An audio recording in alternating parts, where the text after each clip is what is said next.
Hello bachcho, so let us read the question. It says a kite in the shape of a square with diagonal 32 centimeter and isosceles triangle of base 8 centimeter, side 6, each is to be made with three different shades as shown.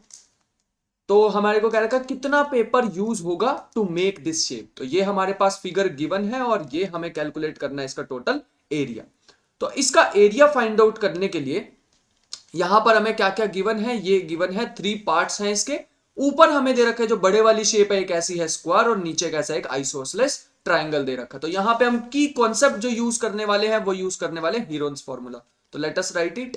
यहां पे जो हमारा की point रहने वाला या की concept रहने वाला वो होगा हीरोन्स फॉर्मूला। लेकिन हीरोन्स फॉर्मूला हम कहां पे यूज करेंगे, वो हम यूज करने वाले हैं इस नीचे छोटे वाले ट्राइंगल में। यहां पे हम यूज करेंगे हीरोन्स फॉर्मूला और बड़े वाले ट्राइंगल को सॉल्व करने के लिए हम सिंपली क्या प्रूव करेंगे कि ये जो हमारे पास स्क्वायर है इसके डायगोनल गिवन है और इसके डायगोनल किसमें कट करते हैं, एक दूसरे को परपेंडिकुलरली कट करते हैं और बिल्कुल हाफ हाफ हाफ पार्ट में कट कर देते हैं एक स्क्वायर के डायगोनल। तो आ जाओ इसको लिखना स्टार्ट करते हैं और साथ साथ समझते हैं। तो ये हमें गिवन है कि let us make a diagram again so that कि मैं इसकी नेमिंग दे सकूं। ठीक है, तो ये हमारे पास एक आ जाएगा रफ सा स्क्वायर और ये नीचे उसका आ जाएगा आइसोसेलेस ट्राइंगल और ये बना लेते हैं उसके डायगोनल्स। मैं यहां पे डॉटेड इसलिए बना रहा हूं ताकि मैं थोड़ा शेड करके इसको डिफरेंट कर लूं। तो हम इसको ग्रीन कलर से शेड कर लेते हैं। ये है फर्स्ट पार्ट और नीचे वाला है सेकंड पार्ट और ये लास्ट वाला है थर्ड पार्ट। हमें गिवन है कि इस स्क्वायर का डायगोनल कितना है 32 और सबसे पहले ये लिख लेते हैं कि A B C D is a square. ये हमें गिवन है तो लिख लेते हैं A B C D is a square. ठीक है, उसके बाद so let us name it A B और यहां पे नेम देते हैं इसका सी, ये डी, ये ई और ये एफ। ये साइड हमें गिवन है 6, ये भी गिवन है 6। नीचे वाली साइड जो बेस इसका गिवन है वो है हमारे पास 8 सेंटीमीटर और इसका डायगोनल हमारे पास गिवन है ये है 32। तो यहां पे अगर हम सेंटर वाले पॉइंट को नेम दे दे ओ, तो ये सेंटर को अगर मैं नेम दे दू ओ तो हमारे पास कुछ ऐसे आने वाला है कि so so O A is equal to O C is equal to O B is equal to O D and क्योंकि ये स्क्वायर है तो हम ये सारी बातें लिखने वाले हैं और इसका रीजन क्या रहेगा अभी बताते हैं। तो ये होगा A O B, angle A O B हमें कितना दिखाई दे रहा है 90 डिग्री। ये सारा मैं क्यों लिख पा रहा हूं, क्योंकि diagonals of square cut each other at right angle. तो यहां लिख देते ऐसे लिखेंगे diagonal diagonal of a square bisect, bisect मतलब दो इक्वल पार्ट में कट करते हैं ईच अदर कितने डिग्री पे, एट राइट एंगल। तो ये मैंने एक प्रॉपर्टी यहां पे यूज की है स्क्वायर की, राइट एंगल। तो इस प्रॉपर्टी को हम ध्यान रखेंगे, ये प्रॉपर्टी हमने यहां पे यूज की है। तो नेक्स्ट हम करते हैं, यहां पर एक और चीज हमें गिवन है कि ये जो इसका डायगोनल है वो कितना है 32। तो लिखते हैं बीडी हमारे पास गिवन है 32 सेंटीमीटर। अगर बीडी से 32 सेंटीमीटर गिवन है तो हमें पता है कि बीडी तो टू पार्ट्स में ब्रेक हो रहा है, बीओ और ओडी। तो इसका मतलब हम इसको टू पार्ट्स में लिख सकते हैं जो कि कुछ ऐसे लिख सकते हैं, ये तो गिवन है, दिस इज गिवन। और फिर हम यहां से लिख सकते हैं this implies O A is equal to, तो यहां से ओ ए कितना आ जाएगा 32/2 centimetre which is 16 centimetre.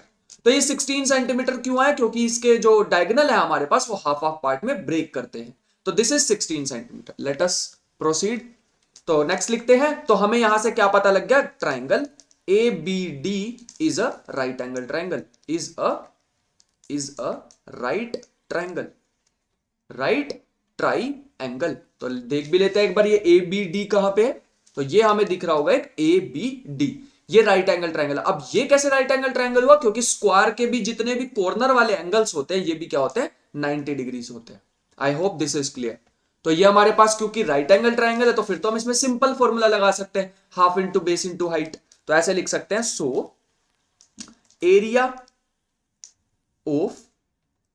Of triangle A B D, triangle A B D, तो ये कैसे आ जाएगा half into base into height.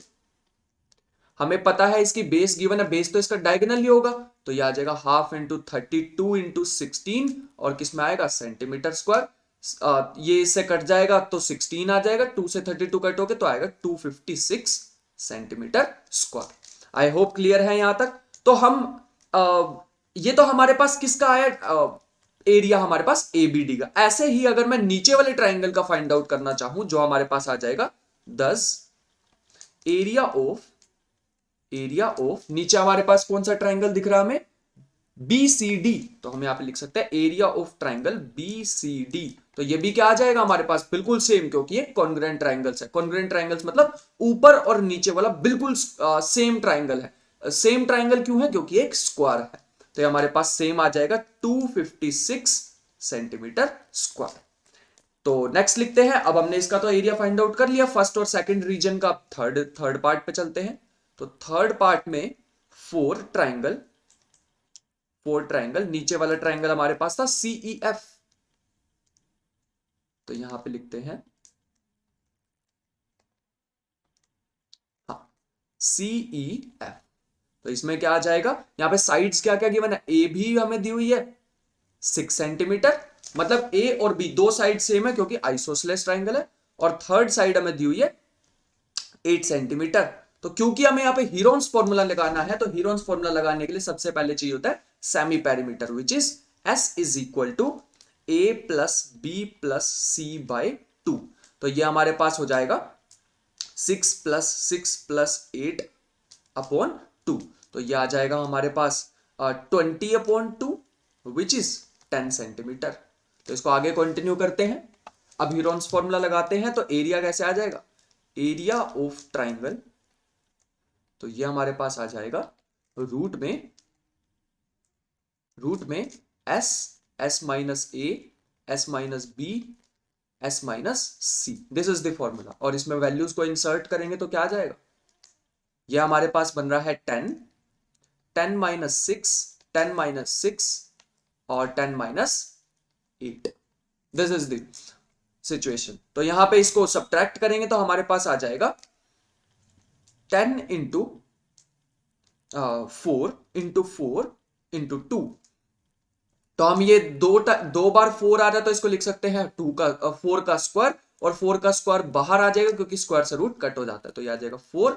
और इस 10 को भी मैं लिख सकता हूं 2 इंटू 5 इंटू 2, ये 2 इंटू 2 फिर से 2 का स्क्वायर, और वो रूट से कैंसिल होकर बाहर आ जाएगा, मतलब ये बचेगा 8 रूट 5, जो कि अप्रोक्सीमेट इसकी वैल्यू अगर हमें पता हो, इसकी वैल्यू हम कैलकुलेट करना चाहते हो, जो अप्रोक्सीमेटली आ जाएगी वो आ जाएगी 17.92 सेंटीमीटर स्क्वायर।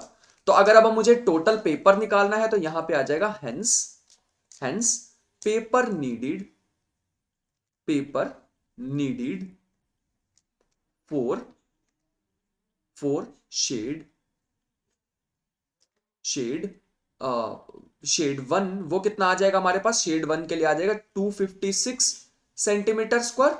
दूसरा फॉर शेड 2 के लिए कितना आ जाएगा, शेड 2 के लिए हमारे पास आ जाएगा again 256 centimetre square. And shade 3 के लिए कितना आ जाएगा, शेड 3 के लिए कितना आ जाएगा, ये हमारे पास आ जाएगा 17.92 centimetre square, which is the final answer of the problem. I hope you understood, thank you.